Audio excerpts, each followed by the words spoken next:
ओम नमः शिवाय।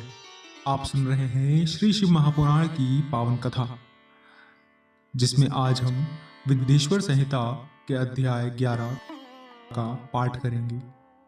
तो आइए शुरू करते हैं। शिवलिंग की स्थापना, उसके लक्षण और पूजन की विधि का वर्णन तथा शिवपद की प्राप्ति कराने वाले सत्कर्मों का विवेचन। ऋषियों ने पूछा, सूत जी, शिवलिंग की स्थापना कैसे करनी चाहिए तथा उसकी पूजा कैसे, किस काल में तथा किस द्रव्य द्वारा करनी चाहिए। सूत जी ने कहा, महर्षियों, मैं तुम लोगों के लिए इस विषय का वर्णन करता हूँ। इसे ध्यान से सुनो और समझो। अनुकूल एवं शुभ समय में किसी पवित्र तीर्थ में, नदी के तट पर, ऐसी जगह पर शिवलिंग की स्थापना करनी चाहिए जहां रोज पूजन कर सकें। पार्थिव द्रव्य से, जलमय द्रव्य से अथवा तेजस द्रव्य से पूजन करने से उपासक को पूजन का पूरा फल प्राप्त होता है। शुभ लक्षणों में पूजा करने पर यह तुरंत फल देने वाला है। चल प्रतिष्ठा के लिए छोटा शिवलिंग श्रेष्ठ माना जाता है, जबकि अचल प्रतिष्ठा हेतु बड़ा शिवलिंग अच्छा रहता है। शिवलिंग की पीठ सहित स्थापना करनी चाहिए। शिवलिंग की पीठ गोल, चौकोर, त्रिकोण अथवा खाट के पाए की भांति ऊपर नीचे मोटा और बीच में पतला होना चाहिए। ऐसा लिंग पीठ महान फल देने वाला होता है।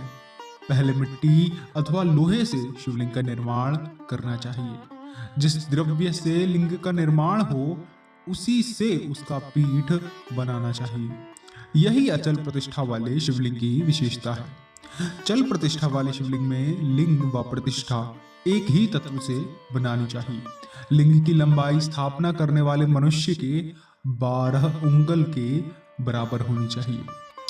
इससे कम होने पर फल भी कम प्राप्त होता है, परंतु 12 उंगल से लंबाई अधिक भी हो सकती है।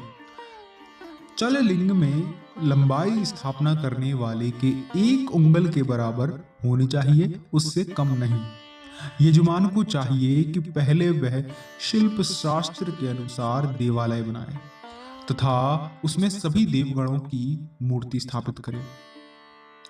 देवालय का गर्भगृह सुंदर, सुदृढ़ और स्वच्छ होना चाहिए। उसमें पूर्व और पश्चिम में 2 मुख्य द्वार हों। जहां शिवलिंग की स्थापना करनी हो, उस स्थान के गर्त में नीलम, लाल, वैदूर्य, श्याम, मरकत, मोती, मूंगा, गोमेद और हीरा, इन 9 रत्नों को वैदिक मंत्रों के साथ छोड़ें। 5 वैदिक मंत्रों द्वारा 5 स्थानों से पूजन करके अग्नि में आहुति दें और परिवार सहित मेरी पूजा करके आचार्य को धन से तथा भाई बंधुओं को मनचाही वस्तु से संतुष्ट करें। याचकों को सुवर्ण, ग्रह एवं भू संपत्ति तथा गाय आदि प्रदान करें। स्थावर जंगम सभी जीवों को यत्न पूर्वक संतुष्ट कर एक गड्ढे में सुवर्ण तथा 9 प्रकार के रत्न भरकर वैदिक मंत्रों का उच्चारण करके परम कल्याणकारी महादेव जी का ध्यान करें। तत्पश्चात नाद घोष से युक्त महामंत्र ओंकार का उच्चारण करके गड्ढे में पीठ युक्त शिवलिंग की स्थापना करें। वहां परम सुंदर मूर्ति की भी स्थापना करनी चाहिए तथा भूमि संस्कार की विधि जिस प्रकार शिवलिंग के लिए की गई है, उसी प्रकार मूर्ति की प्रतिष्ठा भी करनी चाहिए। मूर्ति की स्थापना अर्थात प्रतिष्ठा पंचाक्षर मंत्र से करनी चाहिए। मूर्ति को बाहर से भी लिया जा सकता है, परंतु वह साधु पुरुषों द्वारा पूजित हो। इस प्रकार शिवलिंग व मूर्ति द्वारा की गई महादेव जी की पूजा शिव पद प्रदान करने वाली है। स्थावर और जंगम से लिंग भी 2 तरह का हो गया है। वृक्ष लता आदि को स्थावर लिंग कहते हैं और कृमि कीट आदि को जंगम लिंग। स्थावर लिंग को सींचना चाहिए और जंगम लिंग को आहार एवं जल देकर तृप्त करना चाहिए। यूं चराचर जीवों को भगवान शिव का प्रतीक मानकर उनका पूजन करना चाहिए। इस तरह महालिंग की स्थापना करके विविध उपचारों द्वारा उसका रोज पूजन करें तथा देवालय के पास ध्वजारोहण करें। शिवलिंग साक्षात शिव का पद प्रदान करने वाला है। आवाहन, आसन, अर्घ्य, पाद्य, पाद्यांग, आचमन, स्नान, वस्त्र, यज्ञोपवीत, गंध, पुष्प, दीप, धूप, नैवेद्य, तांबूल, समर्पण, नीराजन, नमस्कार और विसर्जन, ये 16 उपचार हैं। इनके द्वारा पूजन करें। इस तरह किया गया भगवान शिव का पूजन शिव पद की प्राप्ति कराने वाला है।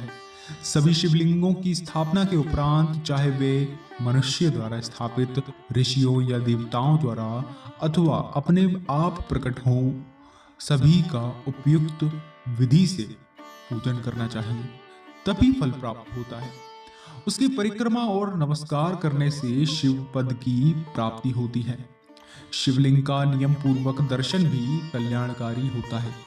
मिट्टी, आटा, गाय के गोबर, फूल, कनेर, पुष्प, फल, गुड़, मक्खन, भस्म अथवा अन्न से शिवलिंग बनाकर प्रतिदिन पूजन करें तथा प्रतिदिन 10,000 प्रणव मंत्रों का जाप करें अथवा दोनों संध्याओं के समय 1 सहस्त्र प्रणव मंत्रों का जाप करें। इससे भी शिव पद की प्राप्ति होती है। जब काल में प्रणव मंत्र का उच्चारण मन की शुद्धि करता है। नाद और बिंदु से युक्त ओंकार को कुछ विद्वान समान प्रणव कहते हैं। प्रतिदिन 10,000 पंचाक्षर मंत्र का जाप अथवा दोनों संध्याओं को 1 सहस्त्र मंत्र का जाप शिव पद की प्राप्ति कराने वाला है। सभी ब्राह्मणों के लिए प्रणव से युक्त पंचाक्षर मंत्र अति फलदायक है। कलश से किया स्नान, मंत्र की दीक्षा, मातृकाओं का न्यास, सत्य से पवित्र अंतःकरण, ब्राह्मण तथा ज्ञानी गुरु सभी को उत्तम माना गया है। पंचाक्षर मंत्र का 5 करोड़ जाप करने से मनुष्य भगवान शिव के समान हो जाता है। 1, 2, 3 अथवा 4 करोड़ जाप करके मनुष्य क्रमशः ब्रह्मा, विष्णु, रुद्र तथा महेश्वर का पद प्राप्त कर लेता है।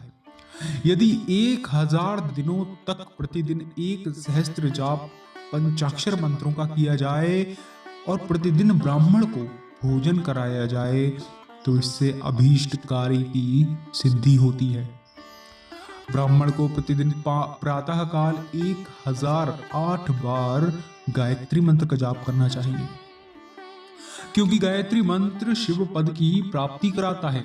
वेद मंत्रों और वैदिक सूक्तियों का भी नियम से जाप करें।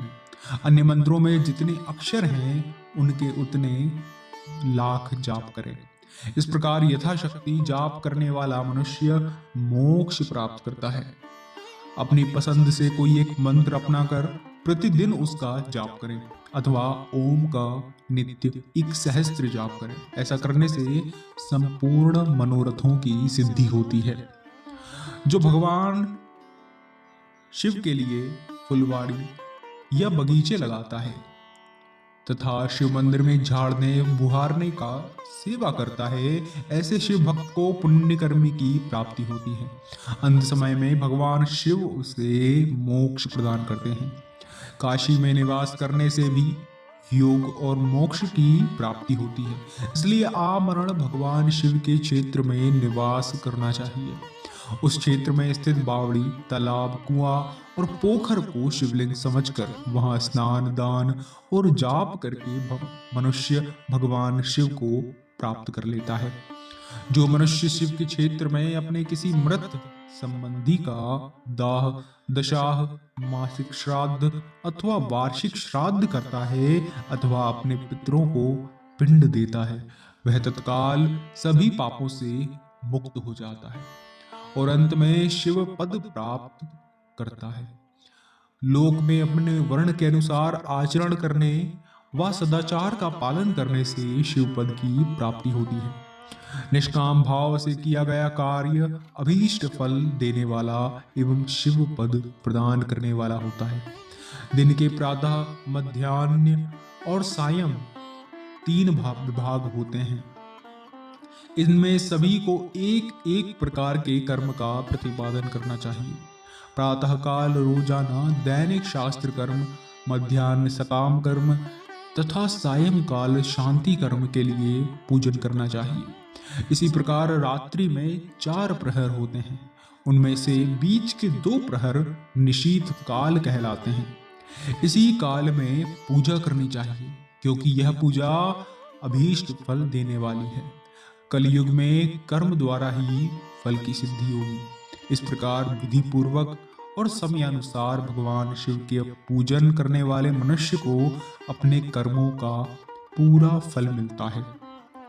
ऋषियों ने कहा, सूत जी, ऐसे पुण्य क्षेत्र कौन कौन से हैं जिनका आश्रय लेकर सभी स्त्री पुरुष शिव पद को प्राप्त कर लें? कृपा हमें बताइए। अध्याय 11 समाप्त।